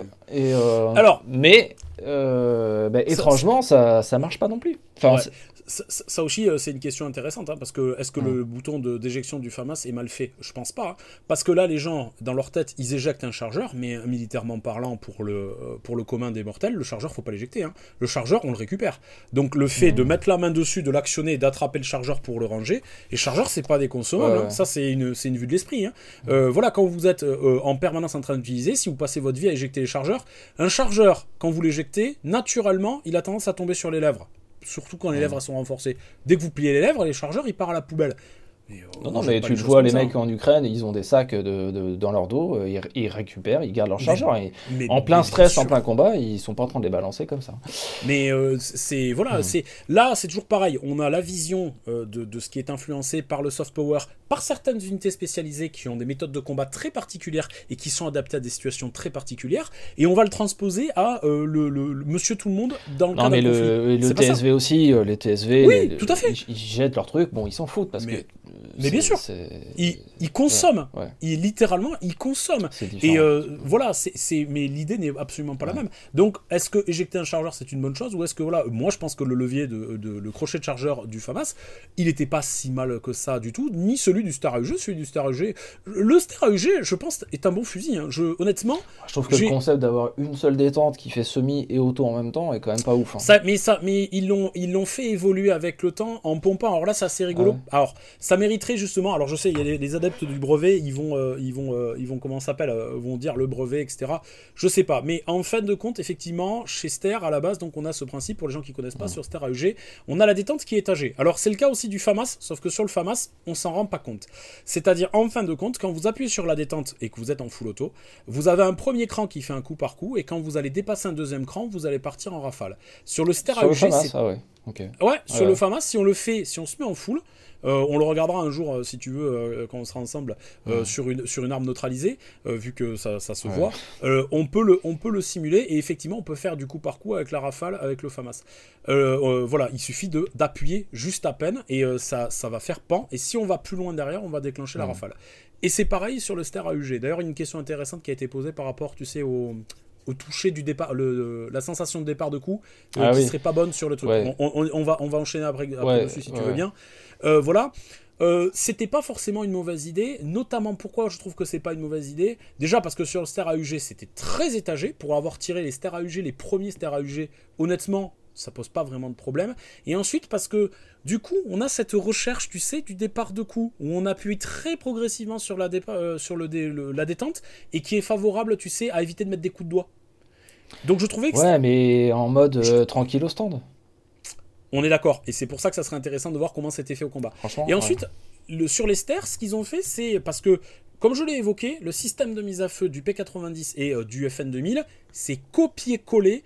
Il y a vraiment un moment, moi j'avais envie de prendre les deux cassettes, donc les deux sortent quand vous retirez la plaque de couche, vous sortez les systèmes de mise à feu. Quand vous les avez en main, ça se ressemble. Il y a un moment où vous vous demandez si c'est pas interchangeable. Je pense pas. Je pense qu'il y a des différences de cote, etc. Mais c'est vraiment très similaire. Et qu'est-ce qu'ils ont fait sur le P90 ? Eh bien, en fait, ils ont mis une molette à la base de la détente, ce qui permet de brider la course. Donc, du coup, on a un coup par coup et on a une rafale. Et ce truc-là, on le retrouve sur des Ster AEG plus tardifs. Donc, le problème, entre guillemets, il est résolu. Voilà. Et ce qui est rigolo, c'est que, autant que moi je le sache, pour une fois, c'est les Autrichiens qui ont récupéré quelque chose qui était employé par les Belges. Alors que d'habitude, c'était plutôt l'inverse. Et donc il y avait cette question qui était arrivée et qui est quelque chose effectivement que j'ai souvent entendu, alors notamment il y a quelques années, on va dire au début de ma profession, des gens qui disaient ouais la sensation de départ sur les bullpups est systématiquement catastrophique. Alors curieusement, mon expérience à moi, c'est que ça n'a jamais été traumatique pour moi. C'est-à-dire à chaque fois que j'ai tiré un bullpup, je n'ai jamais, à aucun moment, je me suis dit ah mon dieu, le départ est horrible et je vais pas arriver à tirer avec cette arme. Moi ça me l'a jamais Moi fait. j'ai testé que le FAMAS et le VHS2. Effectivement, le FAMAS, alors une version civile, MAS 223, un peu particulière, mais ça m'a pas semblé insurmontable non plus. Et VHS2, j'ai trouvé plutôt pas mal, en fait. Là, et en fin de compte, c'est surtout que moi, j'ai envie de dire, je trouve qu'il y a des variations de sensation de départ de coup de feu qui sont à peu près aussi variables que sur des armes qui sont pas bullpup. C'est-à-dire, comparer la détente d'un AR-15 et comparer celle d'une Kalash, vous avez deux choses qui n'ont strictement rien à voir. Et c'est un peu la même chose. Donc, et la vraie question, c'est est-ce qu'il y a des armes qui m'ont paru avec des départs qui étaient rédhibitoires pour une utilisation ? Oui, carrément, il y a des armes, j'ai eu en main, quand j'ai appuyé sur la détente, je me suis dit putain, on n'arrivera jamais rien à faire en cible avec. Voilà, des pistolets en 7,65 où les départs étaient extrêmement durs pour des raisons pas claires et des choses comme ça. Voilà, mais très honnêtement, ça me l'a jamais fait sur aucun bullpup. Quand j'ai tiré avec le Ster AEG, donc c'était première génération de Ster AEG, ça m'a vraiment pas dérangé. Le FAMAS, moi j'ai même toujours trouvé que le départ était nickel et qu'on arrive à faire des tirs très bons avec. Voilà, et le VHS2, c'est pas compliqué, je m'en souviens même carrément pas. Donc c'est que c'est vraiment pas ça qui m'a traumatisé. Non, le VHS2, franchement, c'est tout à fait correct. Complètement. Il n'y a rien à en dire. Voilà, le VHS2, moi, vraiment, les deux choses qui m'ont fait une impression, qui pondèrent le fait que le reste, c'est une impression globalement bonne, c'est-à-dire c'est plutôt un fusil que j'aime bien, c'est la version que j'ai eue, c'est la pente de la poignée qui était cassée un peu vers l'avant et je trouve très bizarre, et ensuite c'est le poids, comme je disais, qui est vraiment plutôt à l'arrière. Est-ce que c'est un défaut ? Pas sûr, je pense que c'est une question d'habitude. C'est juste que j'ai plus l'habitude du FAMAS où le poids est sur le truc. Donc cette question de départ de coup, je pense que c'est un faux problème. Mécaniquement, je pense qu'on peut très bien se débrouiller pour faire en sorte qu'il n'y ait pas un départ dégueulasse. Et voilà, je serais très curieux de tirer des fusils de précision. Je pense que les départs sont suffisamment bien travaillés pour pas qu'il y ait de soucis. Je pense qu'ils ont travaillé le truc, ouais. Oui. Okay. Bon, écoute, je te propose qu'on passe à la partie questions. On avait demandé aux personnes de nous poser des questions. On va pas répondre à tout, parce que déjà, on a répondu à certaines Oui. Rien que depuis 1 heure qu'on parle. Voilà. Et on va s'excuser par avance, on va pas revenir sur les questions qui sont trop liées au FAMAS et notamment qui sont complètement hors contexte sur le FAMAS. Il y a eu beaucoup de questions, merci, très honnêtement, voilà. Mais le problème, c'est qu'on est aussi tributaire du format du podcast, même si je sais qu'il y a des gens qui nous disent allez-y, faites des podcasts de 3 heures, mais la réalité, c'est que il y a beaucoup moins de gens qui suivent un podcast de 3 heures qu'un podcast plus court. Alors, on va commencer la première. Même si c'est pareil, on a un petit peu parlé quand même. Est-ce que si certains défauts sont adressés, notamment la difficulté de régler certains incidents de tir et l'ergonomie non AR-15, la plateforme Bullpup pourrait reprendre des contrats militaires d'armes générales d'infanterie d'une armée moderne? Alors déjà, pour ma part, je suis pas Madame Irma. Ça se voit, physiquement, je ne lui ressemble pas. Et non, mais moi, je reste convaincu de ce que je disais, c'est-à-dire, très honnêtement, je pense que ça sera un format qui sera compliqué en Occident. C'est bon? Je continue? Ouais, vas-y. Voilà. Je pense... Ouais, désolé, c'est perturbant. Je pense qu'on va dire, très honnêtement, j'aurai la sensation de but en blanc que ça sera compliqué pour équiper le gros des troupes. Voilà. Après, moi, je pense que c'est un format qui, effectivement, sur des utilisations très spécifiques, peut trouver sa faveur parce que quand on a besoin d'un canon long, qu'on a besoin d'un encombrement faible et que on a des unités très entraînées, très spécialisées, etc., ça peut répondre effectivement à des attentes. Donc moi, je dirais, pourquoi pas? J'en reviens à ce que je disais tout à fait au début du podcast. Moi, je suis pas partisan Bullpup ou pas partisan Bullpup, je suis partisan de la solution qui marche. Donc si on me propose une plateforme Bullpup qui coche toutes les cases pour faire une mission, je pense que c'est une solution parfaitement viable.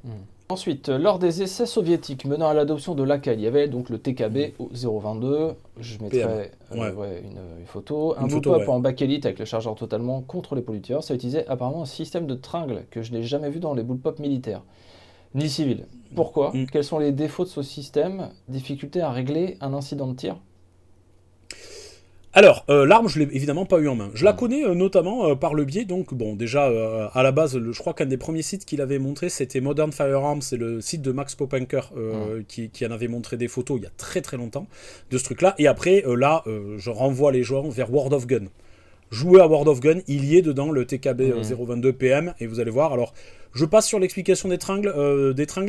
Pour moi, il n'y a pas vraiment d'explication de tringle. Pour moi, il y a une histoire de OG, c'est un emprunt de gaz. Il y a une OG qui fait le transport, ce que je disais tout à l'heure. Et j'en reviens à ce que je disais. Je pense que c'est une arme qui n'est pas viable, comme la N94B, pour une majorité des utilisateurs. Et en plus, je pense que c'était une arme qui n'était pas mûre. C'est-à-dire quand on voit la complexité du bousin, ne serait-ce que dans un jeu vidéo, dans World of Gun, imaginez donner ça à des soldats. Donc voilà. Je pense que c'est un superbe démonstrateur technologique. En rappelant ce que c'est qu'un démonstrateur technologique, c'est pas quelque chose qui a une vocation à être produit en masse, c'est quelque chose qui a vocation à présenter des atouts. Et ça, effectivement, c'était un superbe démonstrateur technologique, mais à mon avis, s'il n'est pas allé au bout de la production, c'est pas pour rien, c'est parce que c'est beaucoup trop compliqué pour ce que c'était. Mais c'était quand même très intéressant. Ok. Autre question. Pourrait-on voir dans un futur proche une armée adopter une arme qui servirait de plateforme ultime, taille et calibre, afin de remplir tous les rôles sur le champ de bataille comme un VHS-2 de précision ou de tir d'appui?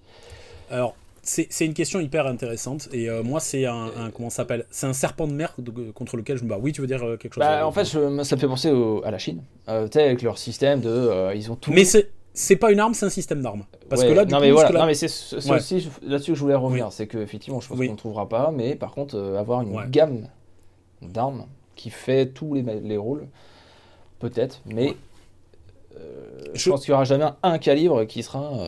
Alors justement, c'est là. Voilà, et je pense qu'il n'y aura pas, et donc c'est toujours dans cette pensée du début de l'émission, de dire qu'il y a des armes pour des missions, et il faut des armes. Moi j'ai une petite anecdote à raconter, où je ne vais pas citer le nom de l'unité, mais je vais citer l'événement malheureusement que tout le monde connaît. Donc moi j'ai fait pendant des années de la formation au ministère de l'Intérieur auprès de différentes unités. Et suite à l'assassinat du père Hamel, j'ai rencontré des gens qui, par rapport au retour d'expérience donc de ce qui s'est passé dans l'église pour la neutralisation de l'assassin, qui justement étaient très critiques vis-à-vis du 9 para, y compris dans un pistolet mitrailleur, et qui justement étaient dans cette réflexion de chercher une solution, et c'est ce que je disais, c'est tout à fait, cette réflexion est légitime, de trouver une solution avec un pouvoir d'arrivée supérieur. Et donc là, l'idée au moment de notre discussion, je sais pas du tout où ils en sont, c'était de généraliser le calibre 12. Je pense pas que ça soit une bonne... Moi, je leur disais, je pense pas que ça soit une bonne idée. Vous allez sacrifier les capacités d'emport, vous allez sacrifier les probabilités d'atteinte, parce que le premier coup, vous allez le tirer, le deuxième, vous aurez quand même eu un certain recul, donc les probabilités d'atteinte seront moins bonnes sur le deuxième coup. Donc, c'est à réfléchir. Les gens cherchent toujours une solution miracle qui va répondre à tout. Et je pense qu'il y a une limitation, et c'est pour ça, c'est ce que je disais tout à l'heure, c'est une pensée contre laquelle je me bats depuis assez longtemps. Je pense qu'il y a une limitation face à laquelle, pour l'instant, on n'a pas de solution, c'est les lois de la physique. En fait, vous allez toujours gagner un avantage quelque part et prendre un inconvénient d'autre part. Et en fin de compte, cette solution parfaite à toutes les situations, ne serait-ce qu'à cause des lois de la physique, elle ne peut pas exister. Pour moi, c'est aussi bête que ça. Après, il y a des armes, c'est laquelle? La Kalachnikov, la SR1, qui a quand même une gestion du recul. Oui, balancer, c'est Ouais. les... Comment ça s'appelle? C'est... ouais, mais bah, déjà, je pense pas que ça soit une solution. Alors là, on est sur Mais les t'as armes... toujours, tu vois, tu peux mettre des compensateurs, des choses comme ça quand même. Ah, mais bien sûr qu'on peut arranger. Bah, typiquement, on va prendre le cas donc, du SR1. Le SR1, donc, qui est un dérivé de la K107. Alors, non, c'est même c'est le... Comment ça s'appelle? C'est l'AEK 971, si je dis pas de bêtises, le Ouais, dérivé. d'accord. Donc c'est un système avec un balancier, c'est-à-dire d'un côté vous allez avoir l'ensemble mobile qui part d'un côté et de l'autre côté avec une synchronisation, vous allez avoir un contrepoids. Le but de l'opération, c'est de faire en sorte de neutraliser les tressautements de l'arme qui sont liés au déplacement de la masse mobile dans l'arme au moment du tir. Ouais. C'est ça l'idée. Voilà. Alors ouais, vous allez gagner de la stabilité de tir. Bon, déjà il faut savoir qu'à l'époque, quand ils ont fait les AK-107, AK-108 et AEK 971, globalement ils visaient à améliorer, je veux pas vous dire de bêtises, ils devaient réduire à 100 mètres, je crois, 100% la dispersion du tir en rafale. Je crois qu'ils ont réduit de 20 ou 30% à tout casser. Donc déjà, ils étaient pas du tout dans ce qu'ils voulaient faire à la base. Ensuite, l'arme, c'est comme la N94B, se paye en complexité et se paye en poids d'arme. Donc, est-ce que c'est viable? C'est toujours cette question de viabilité. Je suis pas sûr. On va avoir un inconvénient. C'est bien ça le souci. Donc, la perfection... je crois pas qu'elle soit de ce monde et je pense pas qu'on aura une solution parfaite. On va avoir des armes qui vont s'approcher, on va dire, au mieux d'un besoin dans une situation. Typiquement, je vais me faire bâcher, mais pour moi, la K74 aujourd'hui est un des fusils d'assaut d'infanterie les plus performants qui soient. Il n'y a pas photo là-dessus par rapport à ce qu'on va lui demander, etc. Il n'y a pas de problème.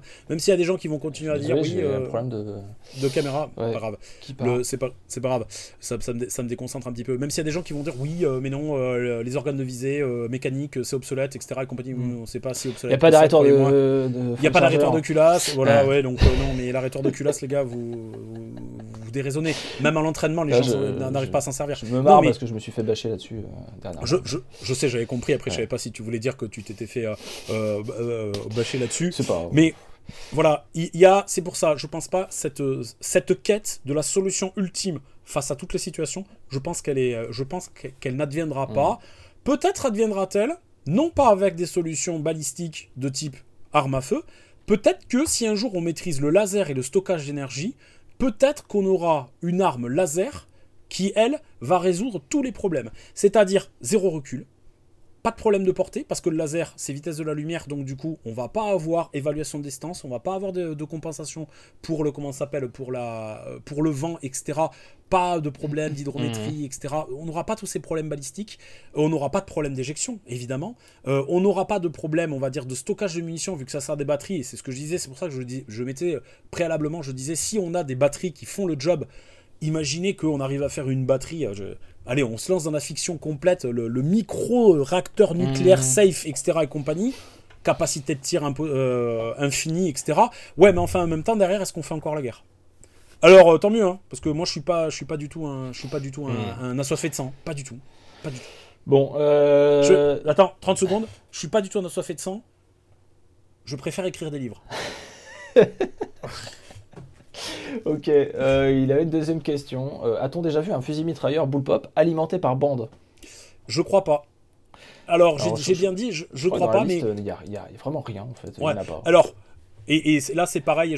Si, attends, tu sais, il y avait le Mais- FG42 M60 là. Oui, mais alors c'est exactement ce que C'est j'allais un dire. prototype, C'est-à-dire, là. j'allais pas citer cette arme-là. Ah ouais. Voilà, c'est exactement ce que j'allais dire. J'en reviens à ce que je disais au début.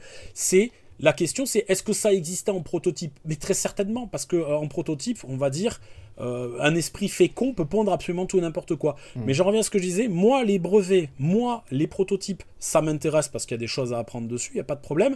Mais par contre, moi, ce qui m'intéresse, c'est ce qui a marqué le monde de l'armement de par une utilisation opérationnelle. Le reste, c'est intéressant pour la culture d'homme du monde et pour faire travailler son cerveau. Si ça n'a pas été utilisé jusqu'à présent, il y a sans doute pas mal de raisons. Donc, voilà. à ma connaissance, utilisé opérationnellement, même à des niveaux faibles, je connais pas. J'ai pas dit ça n'existe pas, j'ai dit je connais pas. Alors, il y avait des questions, je vais quand même la mettre, mais on y a déjà répondu. Quel est l'inconvénient qui empêche les plateformes bullpup de devenir la norme des fusils modernes? Et il met, je serais satisfait d'entendre une réponse différente de la propriété non ambidextre. Les éjections par l'avant ou le dessous existent pour contourner ce problème. Mais effectivement, on en a déjà parlé. Ouais, on va pas remettre. Voilà, comme mais je disais, c'est pour remettre un avis Ouais. effectivement qui allait dans le sens de ce qu'on mettait. Et qui avait été intégré, vu que on a justement, je l'ai dit tout à l'heure qu'il y avait eu cette question et qu'il fallait éluder l'ambidextre. Il n'y a pas que ce problème-là. Il y a le problème de l'arrière, il y a le problème de la résolution des incidents de tir. Il y a un certain nombre de choses et qui fait que je pense, c'est mon opinion, c'est une arme qui convient mieux à des spécialistes qu'à des généralistes. Autre question. Pourquoi ne voit-on que Pardon, excuse-moi, j'enchaîne. Vas-y. Pourquoi ne voit-on que rarement des bullpup de gros calibre? Alors, il y a... mais c'est pas vrai, en fait. Il y en a, effectivement, des armes d'appui. Ouais. Alors, les armes anti-char, il y a le RT20 qui est en 20 mm croate. Mais après, la diffusion, elle est minime. Complètement, oui. Bon, il y a pas mal de calibre 50, Le Panzerbuch 41, mais depuis, le KSV, non mais je veux dire, le KSV, si on regarde le KSV, si on regarde par rapport à on va dire, à ces armes gros calibre individuelles, on parle pas, quand on parle, alors déjà, le terme gros calibre est pas bon, hein. On va être clair, le gros calibre, militairement, pour l'armée française, ça commence au-delà de 40 mm, donc on n'est pas du tout dans le gros calibre. J'aurais dit 20 mm déjà, mais bon. Alors, la répartition des calibres, alors c'est écrit dans mon livre, hein, voilà, la répartition des calibres militairement pour l'armée française, jusqu'à 20 mm, c'est du petit calibre, et c'est 20 mm exclus. Entre 20 et 40 mm, on est dans le moyen calibre, et au-delà de 40 mm, on est dans le gros calibre. D'accord. Donc, nous, on parle toujours de petit calibre, mais par contre, je comprends très bien l'acception qui est faite ici, c'est-à-dire les gens parlent de gros calibre, ils parlent de calibre 12-7, ils parlent de 408 Chetak, ils vont parler même de 338 la Puamac, je pense, pour certains. Voilà, on va le comprendre comme ça. On va dire, si on regarde le nombre d'armes qui ont été fabriquées et qu'on voit, on va dire, celles qui ont été proposées en bullpup, on peut pas dire qu'il n'y a pas de propositions. Il y en a des propositions qui ont été faites dans ce domaine-là. Quelles sont les technologies utilisées pour protéger les tireurs lors d'un kaboom avec une action proche du visage? Alors, déjà, j'en profite pour saluer Fabien. Fabien, qui a eu un problème justement avec un FAMAS, et donc avec brûlure, etc. et compagnie. Alors, moi, je connais une seule arme qui a une disposition qui permet de protéger le tireur. C'est le SR21 singapourien qui a... Alors, il n'est pas ambidextre, il est que pour les droitiers, et en fait, sous l'appui-joue, il y a du Kevlar. D'accord. Voilà, donc c'est la seule que je connais qui est là-dessus. Alors, et après... je lisais, je regardais une vidéo d'un Américain qui parlait de son Kel-Tec, je crois, et il m'expliquait que, en discutant avec les gens de chez Kel-Tec, si j'ai bien saisi son commentaire, c'est qu'en gros, en cas de rupture ou d'explosion ou de ce qu'on veut, c'était faire en sorte pour que ce soit contenu dans le boîtier, quoi, et que ça ne... Voilà, ça... Bah oui, non mais c'est sûr qu'il va pas lui dire voilà, on sait pas ce qui va se passer, la tête du tireur va exploser. Non mais voilà, le Kel-Tec vécu dans ma carrière professionnelle. Le Kel-Tec calibre 12 avec le double magasin qui est en disposition truc. Ah oui. Il y a eu au moins un accident au ministère de l'Intérieur avec le tireur, il a été blessé. Hein. Ouais. Le tireur, il a été blessé, éclat en plastique avec, ça lui a ouvert le nez, etc. Alors c'est marrant, non, c'est pas marrant. On va dire, tant mieux. Mais en fait, les gens souvent sont blessés au visage et sont blessés superficiellement, c'est-à-dire en fait, il n'y a pas de perte d'œil, il n'y a pas de truc, etc. Mais enfin bon, voilà. Donc non. C'est pas fait pour. C'est souvent ça se passe bien. Je pense que c'est ça l'idée. En tout cas, je parle pas pour les Kel-Tec les autres, mais en tout cas pour le Kel-Tec là, le calibre 12 avec le 12. J'ai un trou de mémoire encore sur les appellations, c'est une catastrophe. Voilà, avec le double magasin, ça se passe mal. Et le FAMAS, quand il y a des trucs, les gens ils sont brûlés, voilà, au nez, ils sont coupés, ils sont voilà. C'est quoi, le boîtier explose, il s'ouvre? Alors appui-joue, là en l'occurrence l'appui-joue s'est fendu en deux. Il y a eu des éclats qui sont partis sur le côté droit au niveau de la fenêtre d'éjection, un petit peu. Voilà, boule de feu. Ça, voilà, il y a des retours de gaz très chaud, donc brûlure. Voilà. Donc ça, voilà. Comme je disais, le seul que moi je connais comme étant documenté avec du Kevlar à l'intérieur pour éviter qu'il y ait des problèmes et des projections, parce que le vrai risque c'est la flamme et les projections d'éclat, qu'ils soient plastiques ou métalliques. Voilà. La seule que je connais où il y a une disposition pour ça, a priori, c'est le Singapurois où il y a du Kevlar dans l'appui-joue pour éviter que si ça pète, le tireur soit blessé. D'accord, ok. Alors, n'ayant jamais essayé la plateforme Bullpup, je me demande si l'intérêt est vraiment utile pour un tireur sportif. Bah la réponse est non. Alors, la réponse est non. Quelle est votre discipline de sport? Bah, en fait, ouais, j'allais dire, c'est- tirer couché, Ouais. ça va être assez casse-pied, je pense, hein. Moi, je pense au Ouais. tard, forcément. Par contre, tirer en fun shoot, pourquoi pas, hein, Oui, pourquoi pas. Et en fait, tout dépend de ce qu'on met derrière le terme de tir sportif. Est-ce que déjà on parle de tir de loisir? Si on parle de tir de loisir, le seul intérêt c'est de se faire plaisir. Donc à partir de ce moment-là, on peut tirer avec tout et n'importe quoi. Voilà. Si on parle de tir sportif, il faut voir quelle discipline de tir sportif vous faites. Si vous faites effectivement du TSV, des choses comme ça, peut-être qu'un bullpup peut avoir un avantage parce que la compacité, la rapidité de mise en œuvre, parce que oui, le fait d'avoir une arme compacte va permettre de monter en cible plus rapidement, mieux maîtriser le débattement du canon, parce que quand vous avez une canne à pêche avec du poids beaucoup à l'avant, voilà, c'est bien sûr, et peut-être avec, en plus de ça, toujours pareil, le matériel de compétition ne s'apprécie à sa juste valeur que quand il est mis en œuvre par des vrais compétiteurs. C'est-à-dire le commun des mortels va tirer, on va dire, allez, 50%, les chiffres c'est vraiment au pif, 50% on va dire, des capacités de l'arme, et le tireur, pas professionnel, mais on va dire compétiteur très très bon, il va réussir à gratter jusqu'à 100% de l'utilisation et il va faire la différence entre deux armes avec ça. Mais pour le commun des mortels, je pense que le bullpup au tir sportif, c'est dispensable. On va enchaîner. Y a-t-il un bullpup viable pour épauler à gauche et à droite? Ouais, le FN 2000, bien sûr. Et le P90, et sans doute l'ADS, mais j'ai jamais tiré avec. Voilà, oui, des bullpup qui sont vraiment ambidextres, il y en a, oui. Il y en avait fait l'expérience avec le VHS2 de Yann, Yann Schroeder. J'avais fait le test de tirer à épauler à droite, donc moi je suis droitier, et j'avais fait, je pense que je mettrai des images, de tirer en épaulant à gauche. Bon, j'avais le réflexe de mettre forcément ma tête un peu plus en arrière, parce que je sais plus si j'utilisais mon œil droit qui est directeur pour être aussi sur les organes de visée. Bref, je crois que je me suis pris une fois l'étui dans le menton. C'est une fois de trop. Ouais, mais bon. Et t'es au calme, t'es au stand de tir, ouais, et tu fais voilà, attention. c'est ça, exactement. Je suis peinard, on est en train de tester le truc. Voilà, mais bien sûr. Ouais. Mais donc, bien sûr, c'est comme les techniques de tir pour faire des ouvertures d'angle avec le FAMAS. Quand on a l'arme qui est configurée droitier, qu'on veut faire une ouverture d'angle à gauche. Ouais, il y a des techniques, bien sûr, en couchant l'arme, etc. et compagnie. J'en reviens à ce que je disais précédemment. Est-ce que ces techniques sont viables dans une utilisation opérationnelle? Voilà. Est-ce qu'on n'est pas dans, on va dire, on essaie de tordre une réalité pour se dire, tick the box, ça rentre dans ça va rentrer. Voilà. FN 2000, P90, sans doute l'ADS. L'ADS, il éjecte légèrement à droite. Enfin, il éjecte à droite, mais un poil devant. Donc, techniquement parlant, je pense que ça passe très largement. Donc, oui, les solutions, elles sont faisables. Mais j'en reviens à ce que je disais, il y a sans doute un prix à payer. Ouais, ok. Voilà. Écoute, on va terminer sur une toute dernière question.